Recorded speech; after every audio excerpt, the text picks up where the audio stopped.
Hey my brother, তুমি অ্যাডমিশনে এখন যুদ্ধ করতে যাবা, তোমাকে কিছু টিপস দিব যেটা আমার অ্যাডমিশন জীবনে মারাত্মক হেল্প করছে এবং তোমারও করবে, কারণ এটা হচ্ছে একদম সত্য কথা। এবং যারা ভালো জায়গায় চান্স পেয়েছে সবার ক্ষেত্রে তুমি একই এক্সপিরিয়েন্স দেখবা। তোমাকে যদি কেউ অনেস্টলি কেউ সুন্দর সুন্দর অ্যাডভাইস দেয়, তুমি বুঝবা যে হচ্ছে আজকের যে অ্যাডভাইসগুলো তুমি পাচ্ছ এগুলাই আমরা যেভাবে চান্স পাইছি একদম তোমাকে ওগুলাই বলে দিলাম।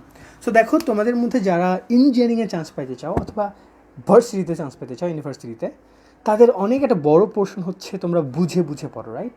এবং আমিও ছিলাম ওই ক্যাটাগরিতে। জাস্ট বিকজ আমি বুঝে পড়তাম তাই চিন্তা করছি যে না, আমি ডাক্তার হব না, ওই সময় ইম্যাচিউর থট, আমি হচ্ছে ইঞ্জিনিয়ারিং হব। সব থেকে মজার ব্যাপার হচ্ছে ফিজিক্স কেমিস্ট্রি আমার সব থেকে ইজি লাগতো। ফিজিক্স কেমিস্ট্রি সব থেকে ইজি লাগতো কারণ বিষয়গুলো নিয়ে চিন্তা করতাম, বুঝতাম। তখন হচ্ছে এমনও হইতো যে সূত্রগুলো যদি আমার মনে না থাকতো, তাহলে আমি চিন্তা করে ডিরাইভ করে করে সূত্রটাকে বের করে আমি ম্যাথ করতে পারতাম। অ্যান্ড এটা এখনও করি। কিন্তু একটা প্রবলেম আছে, অ্যাডমিশনের ক্ষেত্রে সম্পূর্ণ বিষয়টা ডিফারেন্ট। তুমি যতই বুঝে পড়ো একটা প্রবলেম, পরীক্ষায় পারফরমেন্স এবং বুঝে পড়া কিন্তু দুইটা ডিফারেন্ট জিনিস। তুমি পরীক্ষায় ভালো করবা আর বুঝে বুঝে পড়বা, দুইটা সম্পূর্ণ ডিফারেন্ট জিনিস। সাপোজ তুমি হচ্ছে একটা জিনিস বুঝে গেছো, তার বুঝো একটা ম্যাথ সলভ করতে কত সময় লাগবে জানো? বুঝে বুঝে আমাদের মাঝে মাঝে একদিন চলে যায়, কখনো বুঝি না একদিন পরিশ্রম করার পর 2 দিন চলে যায়। তুমি যদি লেগে থাকো একবার না একবার অবশ্যই বুঝবা, বাট অনেক সময় যায়, 1 দিন 2 দিন এবং 3-4 ঘন্টা 5 ঘন্টা তো যাই। একটা করে ম্যাথ তুমি যদি একদম কোর ডিপ থেকে সেন্স করে করে বুঝে করতে চাও, তাহলে এত বেশি সময় লাগে। এখন প্রশ্ন হচ্ছে, এত বেশি কি সময় পাওয়া যায় একটা পরীক্ষার হলে? এইচএসসি পরীক্ষার কথা চিন্তা করি, তুমি একটা ম্যাথ করতে হাইয়েস্ট 10 মিনিট সময় পাবা। আর বুয়েটের যদি পরীক্ষা দিতে যাও তাহলে তুমি 3 মিনিট সময় পাবা। আমাদের সময় ছিল, আই ডোন্ট নো নাও কেসটা কি। সো এত কম সময়ের মধ্যে মনে করো তুমি বুঝে পড়ছো এবং ওই সময় ম্যাথটা আসছে, এখন ম্যাথটা তুমি একটু চিন্তা করলে পারবা, কিন্তু তোমার চিন্তা করতে লাগবে 2 ঘন্টা একটা math. So is it worth it? তুমি কি মনে করছো তুমি অ্যাটেন্ড করতে পারবা? হ্যাঁ, তুমি সম্পূর্ণ পরীক্ষা জুড়ে একটা ম্যাথ 2টা ম্যাথ কমপ্লিট করে আসতে পারবা, বাট সবগুলো ম্যাথ পারবা না। সো এই জায়গায় যারা বুঝে পড়ে তারা ধরা খায়, তারা অনেক আত্মবিশ্বাসী হয় কারণ তারা পারে, তার জিনিসগুলো বুঝে ফিল করতে পারে, বাট পরীক্ষায় তারা ধরা খায়। কী কারণে? এই কারণে। তো সাধারণত কী করতে হবে? তুমি যতই বুঝো পরীক্ষার আগে সব কিছু তুমি বুঝে ফেলছো, অ্যান্ড দেন কোশ্চেন ব্যাংক তোমাকে পাগলের মতো প্র্যাকটিস করতে হবে। এটাকে মুখস্থ বলে না, আয়ত্তে নেওয়া বলে। তুমি যদি বুঝে পড়ো কোশ্চেন ব্যাংক তোমার কাছে ইজি লাগবে, কারণ তুমি একটার পর একটা সলভ করতেছো, ইটস লাইক মুড়ির মতো লাগবে।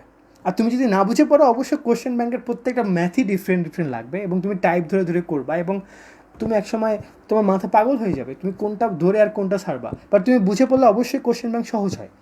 এই যে কোশ্চেন ব্যাংকটা সহজ হলো, তারপরেও ইনাফ না। প্রত্যেকটা অঙ্ক ধরে ধরে প্র্যাকটিস করে করে আগাতে হবে, কত স্পিডে করা যায়, শর্ট করা যায়, regular question bank solve solve solve, কত ধরনের প্রশ্ন আছে solve solve solve solve solve, যাতে করে পরীক্ষায় যে প্রশ্নটা তোমার আসবে সেটা তোমার মনে হয় ওটা তো করে আসলাম, ও এটা এভাবে এভাবে এভাবে, ও এটা এভাবে, মাথায় তুমি করে ফেলতেছো ম্যাথ, মাথায় তুমি করে ফেলতেছো, ঘাটাঘাট করে ফেলতেছো। ওই জায়গায় নতুন একটা সিনারিও কল্পনা করে অঙ্কটা সলভ করার সময় তোমার কাছে নাই, তোমার কাছে নাই। সো আমার এই প্রবলেমটা অনেক হয়েছে এবং আমি এই ভুলটা করেওছি অ্যাডমিশনের সময়, যে হ্যাঁ আমি কোশ্চেন ব্যাংক সলভ করছি কিন্তু আরও বেশি সলভ করা উচিত ছিল। আমি তো বুঝে বুঝে পড়তাম, তো অনেক কিছু আমার মাথায় আছে, তো এমন অনেক প্রশ্ন আমি অ্যান্সার করতে পারি নাই যেগুলো আমি বুঝতাম বা জানতাম, আমাকে সময় দিলে আমি সুন্দর মাথায় ধীর স্থির অবস্থায় করতে পারতাম। বাট জাস্ট বিকজ আমি হচ্ছে একটু কাইন্ড অফ বলা যায় যে অ্যারোগেন্ট, অথবা আমার জ্ঞানই ছিল না যে আমাকে আরও বেশি আয়ত্তে নিতে হবে, নক্ষদর্পণে নিতে হবে। সো আয়ত্তে নেওয়াকে কিন্তু মুখস্থ বলে না, আয়ত্তে নেওয়া হচ্ছে একটা স্ট্র্যাটেজি। পরীক্ষাতে তোমাকে আয়ত্তে নিয়ে যেতে হবে। আর সাধারণত লিখিত পরীক্ষাগুলোতে, ইউনিভার্সিটিগুলোতে, সেটা ইঞ্জিনিয়ারিং ইউনিভার্সিটি মেইনলি, তোমাকে খুব কম সময়ের মধ্যে অনেক বড় বড় ম্যাথ করতে হবে, যেগুলো তুমি এইচএসসি পরীক্ষায় 10 মিনিটে করতে হয় সেটাকে তোমাকে করতে হবে 3 মিনিটে, তাই না? নতুবা তুমি তো সবগুলো অ্যান্সার করবা না, তোমার 4-5 মিনিটও পাবা, কিন্তু চিন্তা করে দেখো তোমার কত ফাস্ট হইতে হবে তোমার হাত। তুমি যত ফাস্ট একটা ম্যাথ করতে পারবা, অন্য ম্যাথ করার জন্য তুমি সময় তত বেশি পাবা। তো মুদ্রা কথা হচ্ছে, তোমাকে এখন প্রশ্ন ব্যাংক তামা তামা করে ফেলতে হবে, প্রশ্ন ব্যাংক তামা তামা করতে হবে। এক সময় ছিল যে ঢাকা ইউনিভার্সিটিতে মানুষ চান্স পেত জাস্ট বিকজ ঢাকা ইউনিভার্সিটির প্রশ্ন ব্যাংকে সে একদম তামা তামা করে ফেলছে।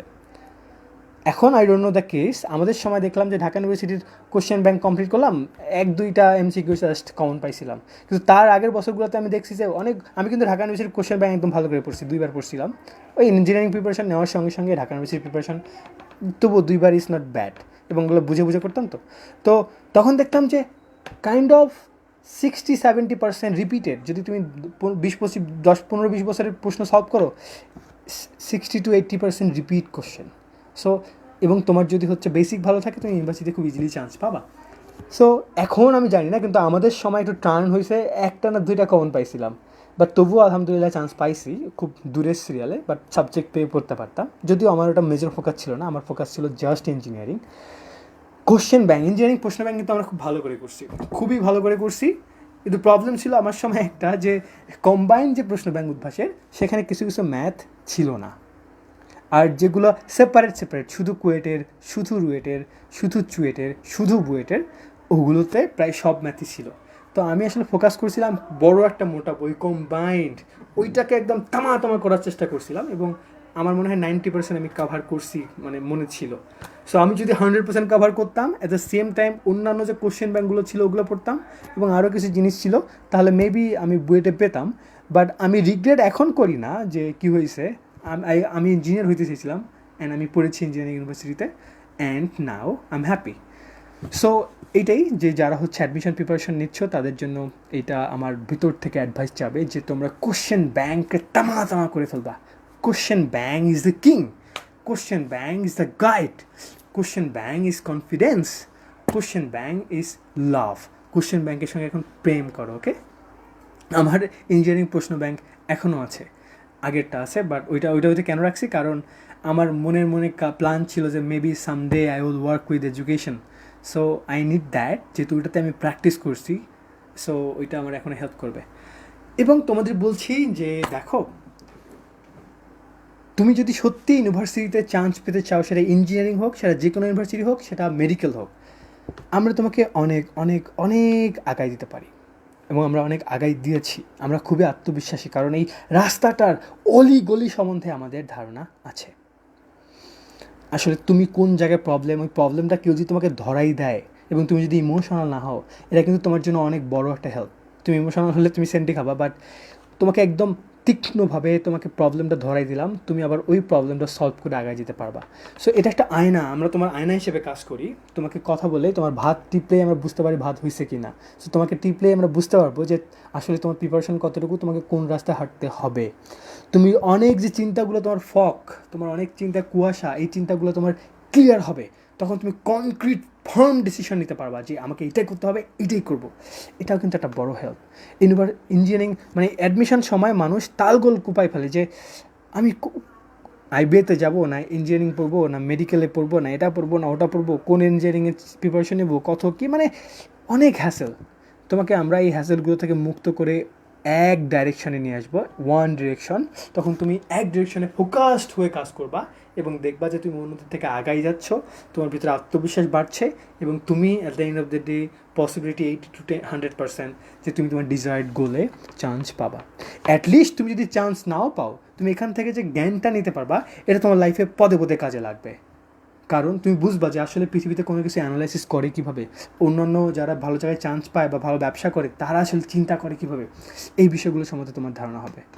সো আই থিঙ্ক তুমি জয়েন করে ফেলো। It's not very expensive bro, এটা এক্সপেন্সিভ না, এটা খুবই সস্তা, মাত্র 4,000 টাকা। You will get 4 months of guidance, 4 মাসের guidance from us, and you will see the benefit, you will see the change. তুমি নিজের চোখে দেখতে পারবে যে আমার প্রোগ্রেসটা কীভাবে হচ্ছে। তুমি যদি আগে 3 ঘন্টা পড়তে, এখন পড়বে 9 ঘন্টা বা 6 ঘন্টা, তোমার পড়াশোনা বুস্ট হবে, কারণ you will be under a mentorship. তুমি যদি বিশ্বাস না করো, দেখো বড় বড় মানুষ মেন্টরশিপের ব্যাপারে কী বলে। যদিও জলঢাকা বা অন্য অন্য জায়গায় এটা সম্বন্ধে খুব একটা পরিচিতি নাই, but it is super important. I had a mentor on আমার অ্যাডমিশন জার্নিতে, নট প্রো বাট ছিল। এটা অনেক সাপোর্টিভ, মেন্টালি ভেরি স্ট্রেংথ দেয়। So now I will highly suggest you to join us. তুমি আমাকে ডিরেক্টলি মেসেজ করতে পারো, অথবা কলও করতে পারো, 017068037000। আমি প্রিফার করি তুমি মেসেজ করো, মেসেজ করে তথ্য লাগলে নাও এবং জয়েন করে ফেলো। And we are not liar, আমরা মিথ্যা বলি না। তুমি দেখো অন্যদের, যদি কেউ আমাদের স্টুডেন্ট তোমার আশেপাশে থাকে বলে যে আমরা আমাদের মেন্টরশিপ নিয়ে লাভ হয়েছে কি না, আমাদের যারা এইচএসসিতে মেন্টরশিপ নিয়েছে তারা আবার মেন্টরশিপ নিচ্ছে অ্যাডমিশনে। Why do no? কারণ তারা একটা ভ্যালু ফিল করছে। এবং যারা অলরেডি নিচ্ছে না, কয়েকদিন পর দেখবা নিবে। কারণ হচ্ছে তারা দেখবে যে তাদের ডাউনগ্রেড অফ এডুকেশন, তাদের পড়াশোনার স্টাডি গ্রেডটা ডাউন হতে থাকবে। তারা বুঝবে যে no, I need somebody to hold me back, এবং তখন ইনশাল্লাহ they will also join us, কারণ তারা বেনিফিটটা বুঝে ফেলছে। Thank you so much, have a nice day. আজকের সেশন এই পর্যন্তই। ভালো থাকবেন, নিজে খেয়াল রাখবেন। আসসালামু আলাইকুম।